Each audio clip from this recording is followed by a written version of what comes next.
दोस्तों, electrician theory के semester wise जो चैप्टर एक एक करके मैं आप लोगों के लिए वीडियो उनके लिए बना रहा था, उसी कड़ी में ये अगला चैप्टर का जो चैप्टर है हमारा मौलिक विद्युत एवं वैद्युतिक पदार्थ का तीसरा भाग लेकर के मैं आपके सामने उपस्थित हुआ हूँ। मुझे पूरी उम्मीद है कि ये वीडियो भी आपको पसंद आएगा, तो बने रहिए वीडियो के साथ लास्ट तक। कहीं पर भी स्किप मत करिएगा, काफ़ी महत्वपूर्ण जानकारी आपको इस वीडियो में मिलेगी। तो आइए शुरू करते हैं इस वीडियो को। जो लास्ट टॉपिक था वो हार्स पावर और मतलब ब्रिटिश हार्स पावर और मीट्रिक हार्स पावर के बारे में मैंने बताया था। उसके बाद अगला है चालक। चालक क्या होता है कि मुक्त इलेक्ट्रॉन की बहुलता वाले पदार्थ को चालक कहते हैं।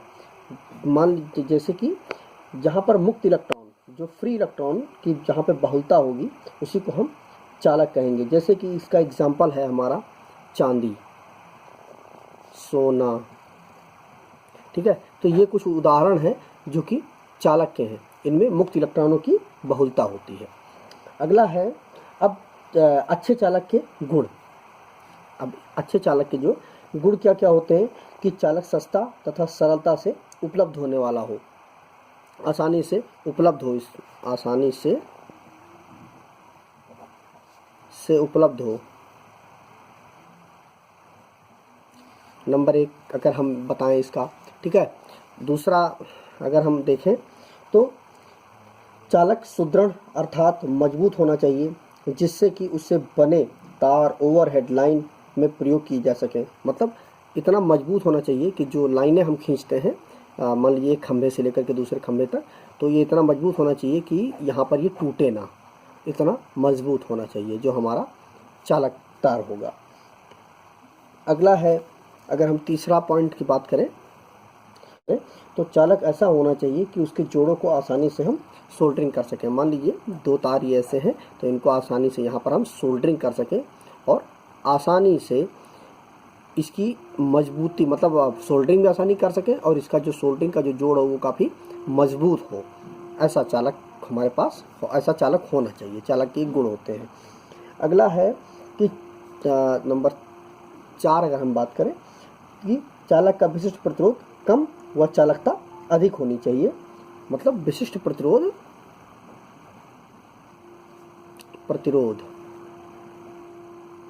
कम व चालकता जो है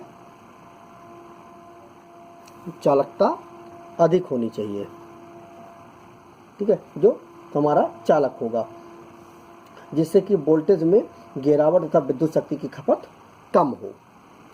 5वां पॉइंट अगर हम बात करें, चालक ऐसा होना चाहिए कि उस पर वातावरण का कोई भी प्रभाव ना पड़े। मतलब वातावरण का प्रभाव मतलब उस पर नमी का कोई प्रभाव ना पड़े, वर्षा का कोई प्रभाव ना पड़े, सूर्य की रोशनी का कोई प्रभाव ना पड़े, मतलब धूप का कोई प्रभाव ना पड़े। ऐसा चालक होना चाहिए। ये चालक के गुण हैं। इसके बाद अब है कि चालकों में वर्गीकरण अगर हम करें, चालकों का वर्गीकरण अगर हम इस पे बात करें तो देखिए, सबसे पहले ठोस चालक। ठोस चालक जो होते हैं वो निश्चित आकृति एवं आकार रखते हैं। जैसे कि इसका एग्जाम्पल है जो ठोस चालक होगा, जैसे कि सोना है हमारा, वो ठोस चालक में आएगा। चांदी, लोहा, ये दोस्तों ठोस चालक में आएंगे, जो कि एक ठोस आकृति रखते हैं और ठोस जो है आकार रखते हैं, और ठोस इसका आकार है और आकृति दोनों ठोस है। अगला है द्रव चालक। द्रव चालक में क्या होता है, वे चालक जो आकार में स्थिर नहीं रहते। मतलब द्रव है, चूंकि द्रव से जैसा कि क्लियर है कि ये इनका जो आकार है वो निश्चित नहीं रहता है। वे चालक जो आकार में स्थिर नहीं रहते हैं और इनका जो फ्लो होने के कारण इनका जो यह गुण होता है, इनमें फ्लो होने का गुण होता है। मतलब फ्लो होने का इसमें गुण होता है इसमें, जो कि हमारा द्रव चालक होता है। इसका एग्जाम्पल अगर हम रखें तो H2O मतलब पानी है, उसके बाद सिल्वर नाइट्रेट है,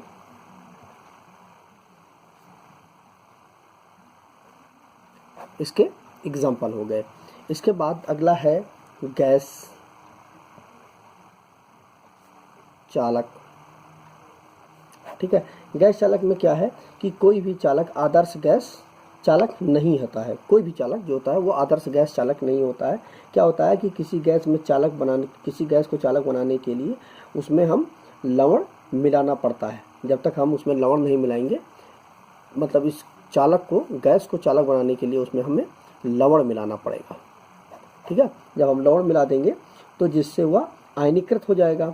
आयनीकृत होकर के एक अच्छे गैसीय चालक की भांति व्यवहार करने लगेगा जब इसमें हम लवण मिला देंगे। इसका एग्जाम्पल है हमारा हीलियम, आर्गन, ये हमारे कुछ एग्जाम्पल हैं दोस्तों। इसके बाद अब अचालक पे बात करते हैं।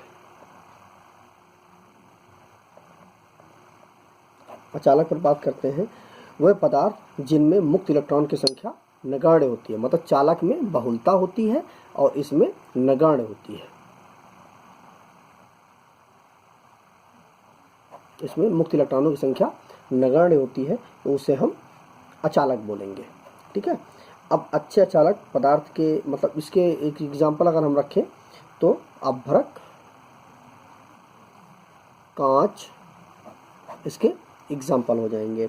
अब क्या है, अच्छे चालक पदार्थ के गुण धर्म। अब इसके गुण जो अगर हम देखें, ठीक है, जो अच्छे चालक पदार्थ के अगर हम पहला गुण देखें तो चालक की डाइलेक्ट्रिक स्ट्रेंथ का मान उच्च होना चाहिए। मतलब इसका जो डाइलेक्ट्रिक स्ट्रेंथ हो,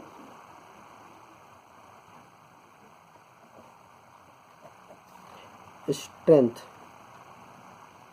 वो उच्च होना चाहिए। ठीक है, जो हमारा अचालक पदार्थ होगा। उसके बाद अचालक पदार्थ का विशिष्ट प्रतिरोध जो होता है, नंबर 2, इसका जो विशिष्ट प्रतिरोध होगा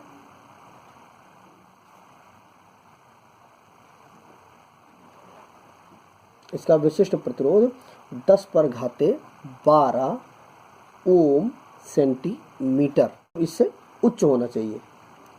तो जो है वो अचालक पदार्थ की श्रेणी में आ जाएगा। तो ये कुछ अचालक पदार्थ के गुण हो गए। अब जो दोस्तों अचालक पदार्थों का वर्गीकरण अगर हम करें,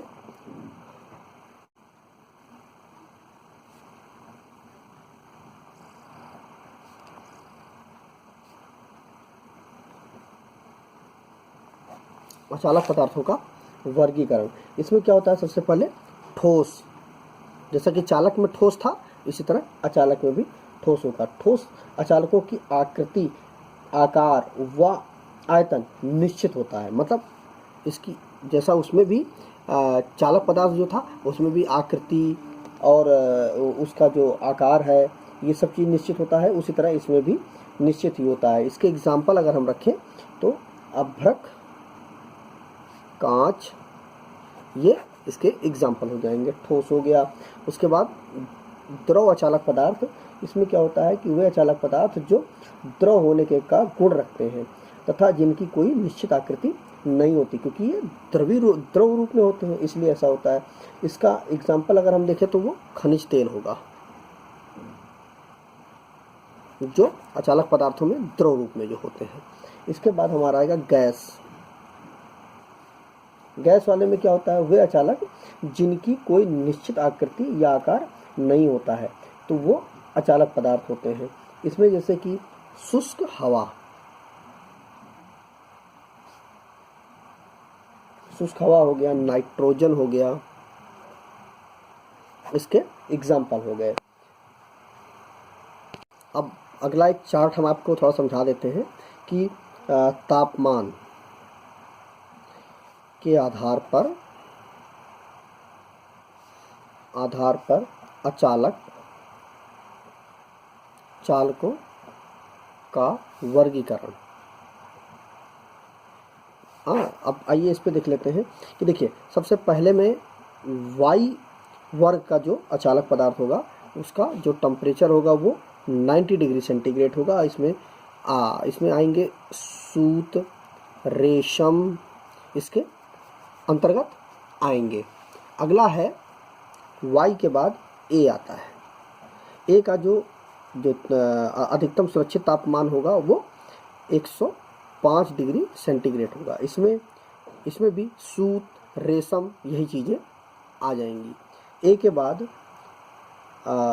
इसमें भीगा कपड़ा भी मान लीजिए, ठीक है। ए आ गया, उसके बाद ई कैटेगरी आएगी, इसमें 120 डिग्री सेंटीग्रेड होता है। इसमें लेथराइट, पेपर,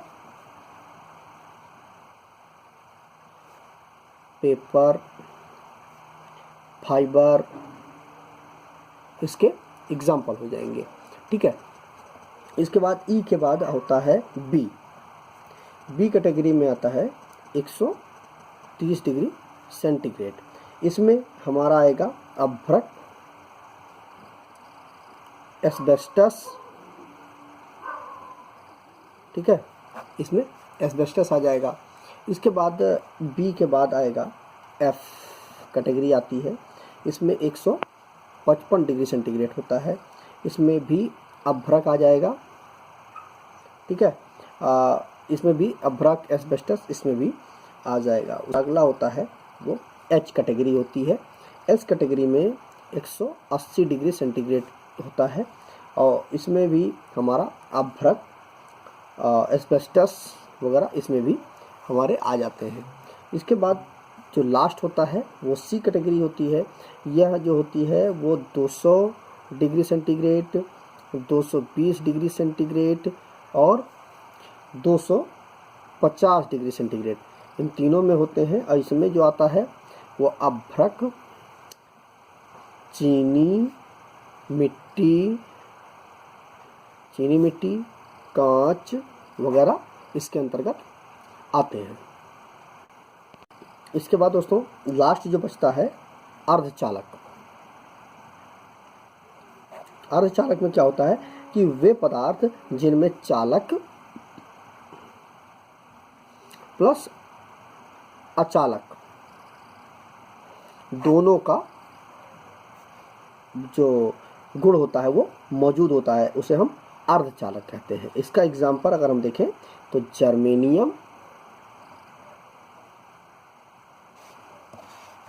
जर्मेनियम और सिलिकॉन वगैरह इसके एग्जाम्पल हो जाएंगे। तो दोस्तों लगभग चैप्टर यहाँ पे समाप्त होता है। कुछ ऑब्जेक्टिव प्रश्न हैं, मैं उनको भी कवर कर लूँगा, तो ये चैप्टर समाप्त हो जाएगा। तो अगर वीडियो अच्छा लगा हो तो वीडियो को लाइक करें, शेयर करें अपने दोस्तों के साथ, और दोस्तों चैनल को सब्सक्राइब करके बेल आइकन को भी प्रेस कर दीजिए, जिससे आने वाली और महत्वपूर्ण वीडियो की सूचना आपको तत्काल मिल जाए और आप उन वीडियोज़ को सबसे पहले देख पाएँ। तो मिलते हैं एक नए वीडियो के साथ, नए चैप्टर के साथ। तब तक अपना बहुत ख्याल रखें। नमस्कार दोस्तों।